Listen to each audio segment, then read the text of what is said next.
All right, Jared. Bash in Berlin was this past weekend. What a show it was. Let me go right off the bat here. The European crowd in Berlin, Germany lived up to all of the other ones that we have seen.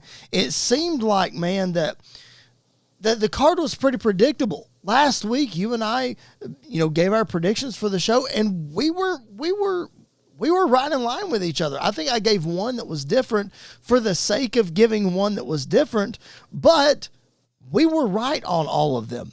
I'll say this, though, Jared, in watching that show, knowing what the outcome was going to be did not take away from the excitement. I had a blast watching this show. Overall, what did you think? I loved it. And first, before we move on, I just want to say, anybody in the New York area, if I'm ever up there again and you pick on Tom Bryce, I will smash you, just like how Roman Reigns gets in that ring and smashes everybody. So be good to Tom. Good guy. That's amazing. But, man, I love the show. I love the crowd. And it goes back to, it doesn't matter how, maybe a little. It doesn't matter how predictable wrestling is. We just want a good show. Yep. We want good to triumph over evil in the end. Yep. And, as long as things make sense and we're watching a good story, who cares if it's predictable? I mean, that just means that people are looking at it and saying, okay, well, it makes sense if this happens because next we're going to go here, I hope. Right. I mean, you don't want to just swerve people for the sake of a swerve, as they say. Bro. If the show makes sense, who cares? It's a good show. It's a great show. And the crowd, like we said, had a great time. They were invested the whole way through. And, Jared, this pay-per-view, this is going to be a shot, and I'm going to fire it anyway. This pay-per-view was full of great wrestling. There was no high-risk spots. There were no dangerous spots. There wasn't a bunch of false finishes and no sells and this, that, and the other. This show was about wrestling, and it was so good. You had This Is Awesome chance in almost every single match that happened, and Jared, I was so blown away with the fact that there was so much good wrestling in this show. Yes. It was wild when it needed to be, but, brother, it was just knockdown, drag-out wrestling when it needed to be. Well, I mean, Triple H effectively has killed the argument that so many fans had as for why they watched AEW. Me included at one point when AEW first started. Yep. I wanted to see good wrestling. Didn't have good stories, but you had good wrestling. The exact opposite on WWE. But with Triple H, running the show, man, they have combined it. We got good stories, good wrestling, and it makes sense. Yep. And it's not geared towards 3-year-olds only, as they're sitting there sucking their thumb, watching wrestling. Oh, right. It makes sense to me. Right. It's just a good show that everybody can enjoy. Yeah, I completely agree. We kicked off the show with the undisputed WWE Championship match, Cody Rhodes and Kevin Owens. Man, what about this was? Cody Rhodes retaining his championship because Kevin Owens couldn't pull the trigger. He several times, so many openings that Kevin had, and he didn't take them because Cody's his friend. What do you think of that angle of the way they're running with KO right now? Of course, it irritates me. I like KO. Yep. And it irritated me watching the match. It's like, dude, do what you got to do to win. I mean, this man is giving you a shot. He knows what you're capable of, and he still wanted you at your best. And, you're kind of pussyfooting out a little bit. Mm-hmm. And I just cannot wait because I think this is all going to culminate with KO turning his back on Cody and beating the snot out of this man. Well, we saw it happen with Chris Jericho when he turned on Chris Jericho at the Festival of Friendship. He just snapped, and I envision that happening as well. It's like KO said in his promo that he wanted to beat Cody at his best, and he felt like that if he took those cheap shots, Cody wouldn't be at his best. But like you said, man, the world title is on the line. You got to win at all costs. Kevin Owens has not had a singles championship in 7 years in the WWE. 7 years. So that now begs the question. You like KO. I like KO. But will we ever see Kevin Owens get back to that main, I'm not saying world champion, but that main event level? Or will he always just be this great utility player that's going to be used to get guys over? I don't think he's a utility player really even now. I still think he's one of the top guys, and there's always that in the back of your mind that's telling you KO could win this. The utility players, I feel like, are the ones that you look at and you're like, they're really good, but there ain't nowhere they're coming out of that match the champion. You know what I'm saying? Sure. But to answer your question, I don't think Kevin Owens is ever going to get back to the way he was portrayed by Vince McMahon when he first came in and beat John Cena. Yep. The man beat John Cena. And he was an indie wrestler. He was the Indies. He was the NXT champion at the time. And then you look so many years after that and how Vince wanted to just totally separate NXT from the main roster, and it just wasn't even on the same level. Yet when Kevin Owens debuted in 2014, 15, something like that, he's a champion, and he beats John Cena in his first night in. And then he becomes the Universal Champion and holds that title for 8-9 months or whatever it was. So I hate to do this, and when I say this, you're going to understand why I hate it. I put Kevin Owens and AJ Styles in the same category, in that they're never going to be world champion again. I believe they will never be world champion again. I think Kevin Owens... AJ would before KO.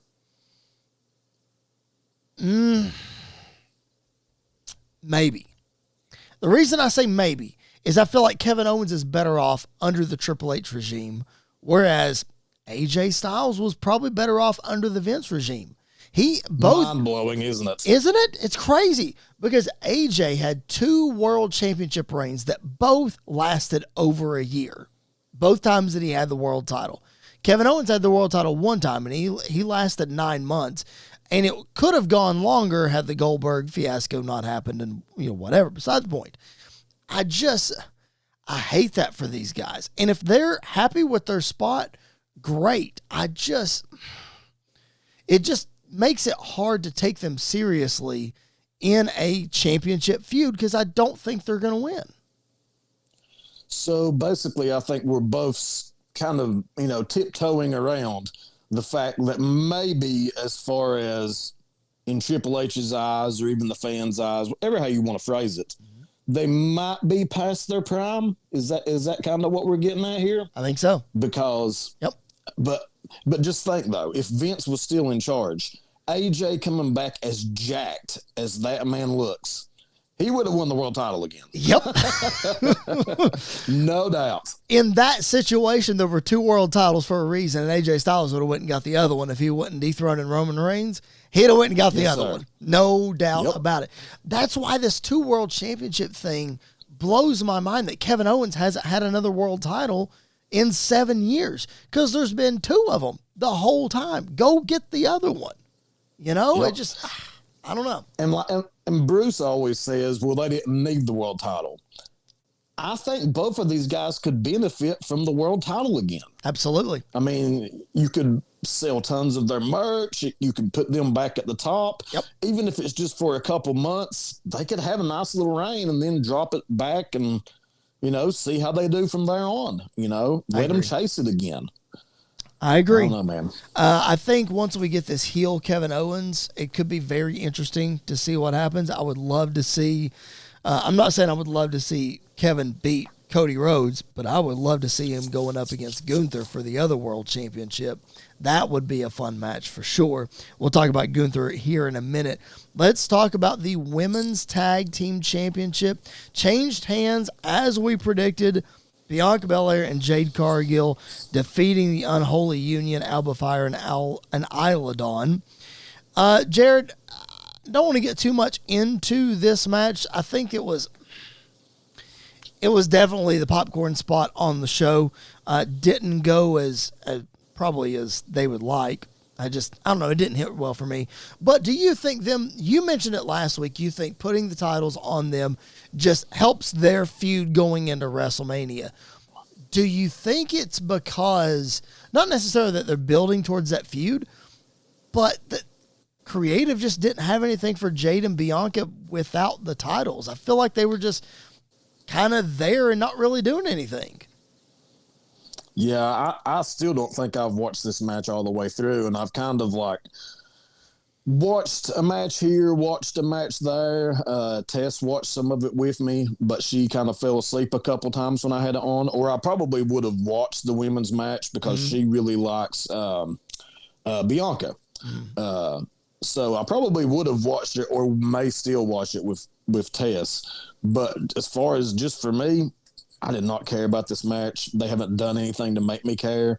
So I don't think they have anything creatively. I think this time you hit the nail on the head, man. I just wonder why they even took the titles off of them to begin with, because it's not like they did anything with Isla Dawn and Alba Fire in their championship reign anyway. Like, they won the titles at Clash at the Castle, and they may have defended them on a Raw or a SmackDown or whatever, but then they turn around their next pay-per-view match and then they lose them. It's like, it just did not make a lot of sense why they even took the titles from Jade and Bianca to begin with.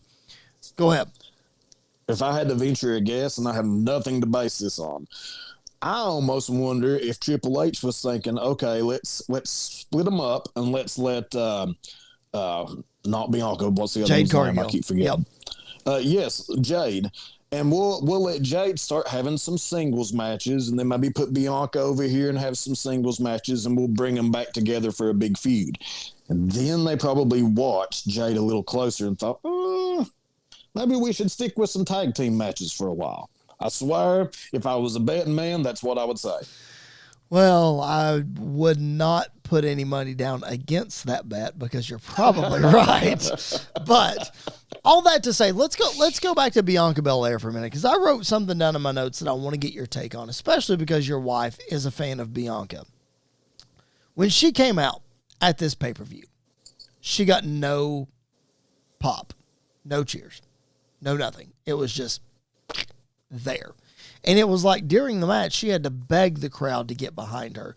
Now, again, they just came off Cody and Kevin Owens. They probably went to the bathroom, and they're probably not all back in their seats yet. Okay, let's give them the benefit of the doubt. But, Jared, let's look at the other side of this. Do you think that it's about time for a character change for Bianca Belair? I've thought so for a while. Like, several times my mind has led me down the road of, what if she turned heel? What would that look like? And so I'm bored with her, man. Yeah. I mean, the women, and probably I would imagine that she probably has more female fans than male fans, just because females like to watch females wrestling. Yep. More so than I think a lot of times the men like to watch the women wrestling. And maybe we're just used to it because that's all that we ever watched was men wrestling. But I think you could leave her character basically the same, and the women who watch, like my wife, when she watches, would still think Bianca's pretty cool just by, giving her a heel persona, but still letting her do a lot of the same moves and still having that flashy kind of presentation. So I don't think it would hurt her. I think it would help her, man. I do too. I swear I do. All I'll say is that the SmackDown women's division has got to have something. Of course, on Friday Night SmackDown, we saw Bayley return, so that might give a little shot in the arm to the women's division. But, man, you look at Jade and Bianca, and then you look at the Unholy Union and maybe Naomi and the women's champion Nia Jax, and you're just like, man, I miss Charlotte and Becky so freaking much. Like, this women's division on SmackDown needs something. Yes. Yep. I think the women's division, just on the whole, needs something. We need a new influx of female talent if we're not going to have the tried and true Charlotte Flair and Becky Lynch there to kind of steer the wagon. I think it's time that they find some more female superstars and bring them up. Yeah, ready or not. Yeah. Jade's not ready. Ready or not, bring the rest of them up. That's true. And we'll talk about Rhea Ripley and Liv Morgan, who are both doing incredible work over on Monday Night Raw, but it's them two, and then it's sort of the rest, honestly. But let's talk about the match that happened before that. It was the strap match, the second match in the series, CM Punk capturing his bracelet and winning the match. Man, a really, really entertaining match.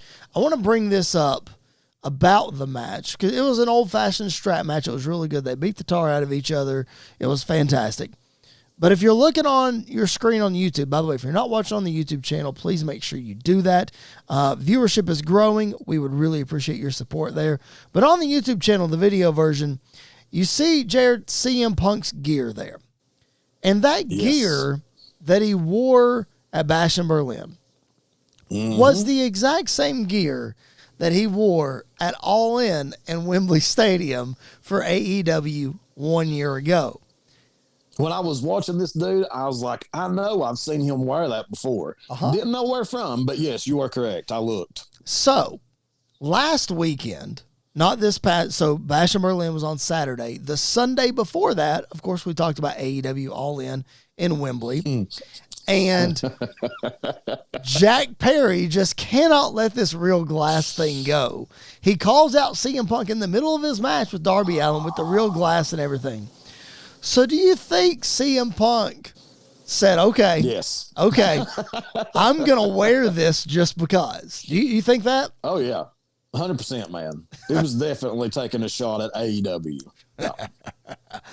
Oh, you could have had me. I could have still been there making you big money, but I'm better off over here. I think that was basically what he was saying. Which is a fantastic point that you just involuntarily made, because it was 1 year ago today, September 2nd, as we record this podcast, that Tony Khan grew a set and he fired CM Punk 1 year ago today. And then just a few short months later, bada bing, he's back in WWE, and the rest is history. All right, so Jared, tonight we saw on Monday Night Raw Drew McIntyre attacking CM Punk. They're not done. We kind of figured that was going to happen. But, dude, Drew ripping the bracelet, breaking it, and then shoving the pieces down CM Punk's throat. Like, what are we doing, man? That was so wild. I mean, that, just like how we started the show, man, that was old school. I mean, remember the $1 Million Man cramming $100 bills in people's mouth? Same concept, dude. I loved it. That's so good. So obviously we're headed to a third match with these two in Hell in a Cell at Bad Blood. And again, it might be predictable. The story might just be right there in front of you, but daggum, Jared, it's entertaining. I love it, man. That's probably my favorite thing. Now that Roman's back, I'm very interested in that. Yep. But if Roman hadn't come back, that hands down would have been the thing that I'm most interested in the entire WWE product. I don't know, man. It's between that CM Punk storyline and this Liv Morgan, Dominic Mysterio, Rhea Ripley triangle thing. There. It's so good. Let's talk about that match before we get into the mixed tag match. Again, if you're watching on a YouTube channel, I implore you to do that. But look at this picture. Jared, this shot right here of the entrance of Damian Priest and Rhea Ripley is freaking incredible. Look how sick that looks. It's awesome, man. It makes them look like the stars that they have become. It absolutely does. And they were victorious against Dominic Mysterio and Liv Morgan in mixed tag team action. Man, they tried to throw everything at them. The Judgment Day showed up. This one was, in my opinion, exactly what it needed to be. It was fast-paced, seemingly no rules. It was a lot of fun. The crowd was absolutely just electric for this match. I loved it. I thought it was great. Me too, man. It's just, who would have thought, looking back? I mean, there was always big hopes for Dominic Mysterio because he's Ray's son. Yep. Then he shows up, and you see him, and you're like, this guy ain't ever going to be nothing. And now, man, he has proved all of us wrong. Yeah. I mean, just like you said, he is one of the most entertaining aspects of the entire show. Yeah. I mean, the whole story around him, of course, all these people are playing their parts to perfection, which is something that seems like we keep saying over and over on this show. Yep. But it's true, man. And they keep just knocking it out of the park. Yep. They really do. And we'll talk about that, a reason for that here in a few minutes. But yeah, I thought the match was just absolutely fantastic.